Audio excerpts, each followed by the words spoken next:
लातूरमध्ये भूकंपाची रंगीत तालीम. लातूरमध्ये आज सकाळी 11:30च्या सुमारास अचानक मोठा आवाज झाला आणि एकच खळबळ उडाली. भूकंपामध्ये इमारत कोसळल्याची माहिती मिळताच पोलीस, अग्निशमन दल आणि एनडीआरएफच्या पथकांनी घटनास्थळी धाव घेतली.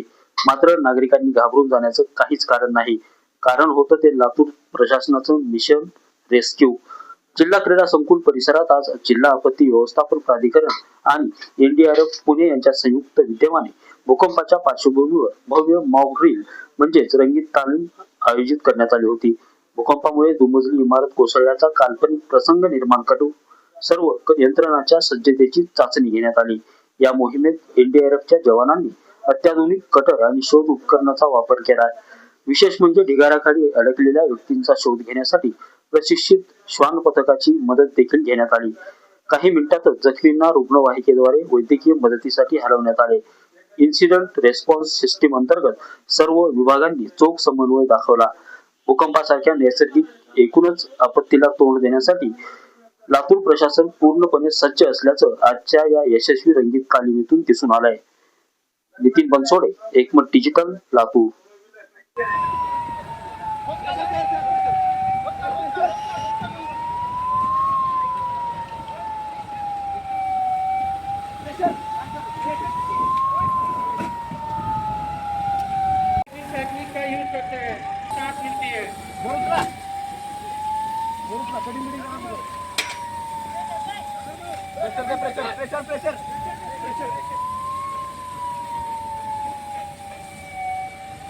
आज लातूर मध्ये आपण मॉक ड्रिल केलेला आहे. डिझास्टर मॅनेजमेंटच्या अंडर आपण काही मॉक ड्रिल करण्याच्या मागचा उद्देशच प्रमुख असतो की आपदा काही सांगून येत नाही. आणि विशेषतः लातूर जिल्ह्याचा जर इतिहास बघितला तर भूकंप असेल, म्हणजे ड्रॉट असेल किंवा एकदम फ्लड असेल, तर कुठल्याही प्रकारची आपदा असू शकते. त्या परिस्थितीला सामोरे जाण्यासाठी आमची सर्व टीम आपण बघत आहात. एनडीआरएफ असेल, लोकल आमचे लोक असतील, एसडीआरएफ असेल, महसूल यंत्रणा असेल, पोलीस यंत्रणा असेल, आरोग्य यंत्रणा असेल, या सगळ्यांमध्ये समन्वय राखणं आणि त्यांना पण वेळोवेळी सतर्क ठेवून. आता मी कार्डिक अँब्युलन्स पण बघितली असेल, त्या अँब्युलन्स मध्ये जेव्हा आपण जाते व्यक्ती ती प्रिपेअर्डनेस त्या ठिकाणी आहे का.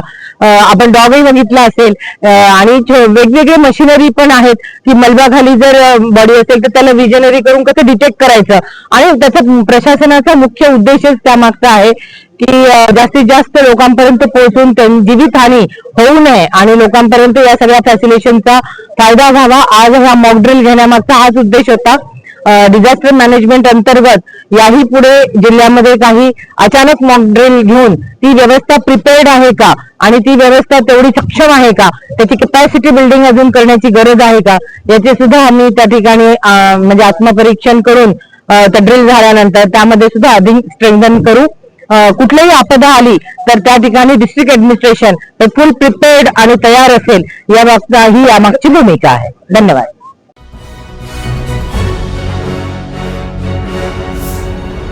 Thanks for watching Ekmat Digital.